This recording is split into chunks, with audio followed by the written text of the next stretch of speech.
डोकेदुखी, गुडघे सुजणे, कंबर पाठ मान दुखणे, मणक्याची चकती सरकणे, झीज होणे, हातापायांना मुंग्या येणे, संधिवात, आमवात, फ्रोझन शोल्डर किंवा पॅरालिसिस या सगळ्या वेदनांवर आता आयुर्वेदिक उपाय. विजयी भव आयुर्वेद. गुडघे व मणक्यांच्या विकारावर विशेष आयुर्वेदिक उपचार केंद्र. नेवरी, तालुका कडेगाव, जिल्हा सांगली. पुणे त्रिमूर्ती चौक, धनकवडी. मुंबई दादर पश्चिम. आजच संपर्क करा.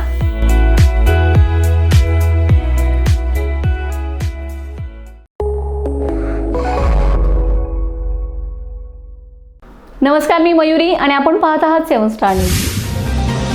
राज्यात स्मार्ट मीटर बसवण्याच्या प्रक्रियेमुळे वीज ग्राहकांमध्ये मोठा संभ्रम आणि नाराजी निर्माण झाली असून केवळ एका महिन्याचे बिल थकले तरी वीज पुरवठा आपोआप खंडित होण्याच्या प्रकारामुळे ग्राहकांमध्ये तीव्र संताप व्यक्त केला जात आहे.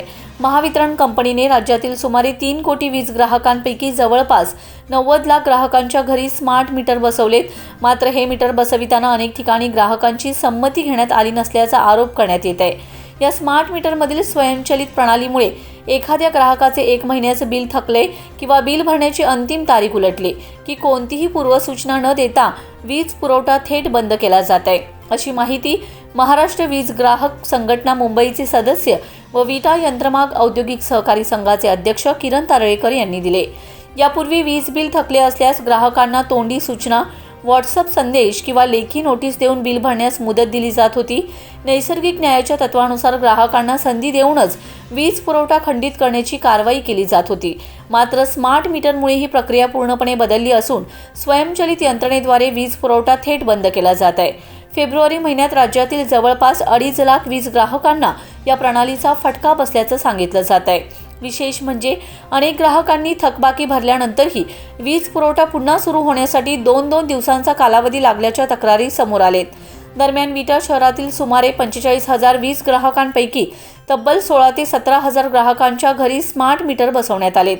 त्यामुळे भविष्यात एखाद्या कारणामुळे बिल भरणे राहिल्यास वीज पुरवठा स्वयंचलितपणे खंडित होण्याची भीती ग्राहकांमध्ये व्यक्त होत आहे. याच पार्श्वभूमीवर विटा यंत्रमाग संघाच्या वतीने महावितरणचे कार्यकारी अभियंता इदाते यांना निवेदन देऊन अशा प्रकारच्या कारवाईला आळा घालण्याची मागणी करण्यात आली. महावितरणच्या नियमानुसार प्रत्येक वीज ग्राहकाकडून 2 महिन्यांच्या सरासरी बिलाएवढी अनामत रक्कम आधी जमा असताना किमान 2 महिने थकबाकी होईपर्यंत वीज पुरवठा खंडित करणे अन्यायकारक आणि बेकायदेशीर असल्याचं संघटनेने नमूद केलंय. याबाबत तातडीने निर्णय न घेतल्यास विटा शहरातील यंत्रमाग धारक आणि सामान्य वीज ग्राहक महावितरण कार्यालयासमोर तीव्र आंदोलन करतील असा इशारा देण्यात आलाय. ही माहिती महाराष्ट्र वीज ग्राहक संघटना मुंबईचे सदस्य व विटा यंत्रमाग औद्योगिक सहकारी संघाचे अध्यक्ष किरण तारळेकर यांनी दिले. रमेश जाधव, 7 स्टार न्यूज, विटा.